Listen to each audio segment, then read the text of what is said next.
Good day everyone, I'm Joshua Clemencio. I'm here to show you a video illustration on how to determine a patient's BMI. First thing to do is to measure the patient's height and weight and calculate for BMI. And after, there will be a consultation that the patient will answer a few questions to determine his or her health status. So for the next portion is to determine the patient's weight. So sir, I would advise you to stand up straight and remove any heavy accessories or heavy clothing. So sir, can you please stand on the scale?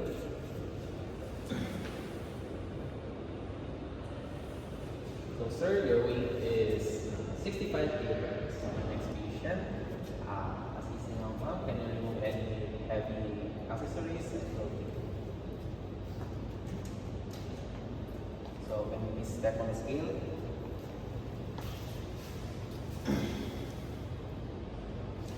So your weight, ma'am, is 48 kilograms. Hello, ma'am. Can you please remove any heavy accessories and clothing? And can you please step on the scale?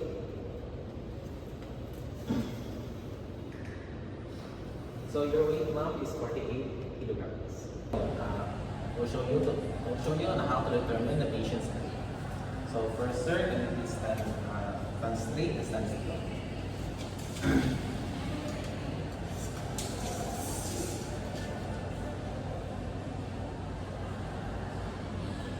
So your height, sir, is 169 centimeters. So for my next patient, hello ma'am, can you please stand still and stand straight?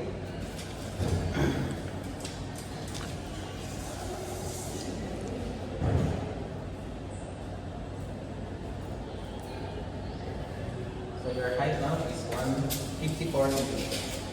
Ma'am, can you please stand still?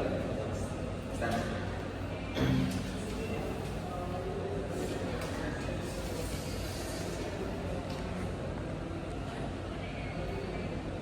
So your height now is 153 centimeters. So in this version of the video, I will consult the patient. So, good morning ma'am. Ano sa kanya mo gina-check mo weight? So, I was mga 3 months.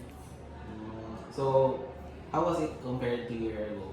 Kuan, kanang mas nila ko kung weight kayo. So, naka mga maintenance medication ma'am? Wala. Kasi ka-person mo food. Ako mama. And what foods do you usually eat food ma'am? Kuan, gulay, prutas, mga meat. So, do you exercise every day? Hindi rin ang ako exercise. So, based on my calculation ma'am and sa mga answers, you fall under the normal range BMI. And maaari po na wala tayo mga maintenance medication. And ang mo pong diet is okay na po, but I recommend ma'am na mag-exercise na kami moderately. That's all ma'am. Ma'am, how often do you check your weight? Sa akin lang, sa hindi malintan. Okay. So, how was it ma'am compared to a year ago? Hindi na ako siya maingon kay kuan, magul. Kung iagi ni gamay ko, kanong gamay na po, gamay na po. So, depende din siya. So, natin mga maintenance medication? Wala. And ano sa mga foods na usually ginakain mo? Sabon, usahay junk food, usahay kakao, fish, meats, ato di siya gulay and mga say na. So, the exercise ko ka ma'am. Hindi na ko alam. Namunta. So, based on calculation ma'am, and sa imong answers, ang imong BMI is fall po siya sa normal range. But, maayo siya na wala maintenance medication and recommend ko sa imong diet na mo-lessen ka sa mga junk foods, mga soft drinks, more on ka sa vegetable and fruits. And sa imong exercise, ma'am, sa moderately lang every week. So, kana lang ma'am. Thank you. Okay, thank you. Good morning, sir. So, how often do you check your weight? From time to time. So, how was it, sir, compared to a year ago? So, actually, I think nag-improve ko since last year. Ah, so, naka ng aming maintenance, sir? So, kasi ka-prepare sa imong food?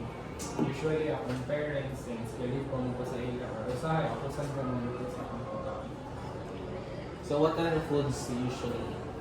Akong diet karon is the consistently meat usahay kay mga sa those meats and junk foods.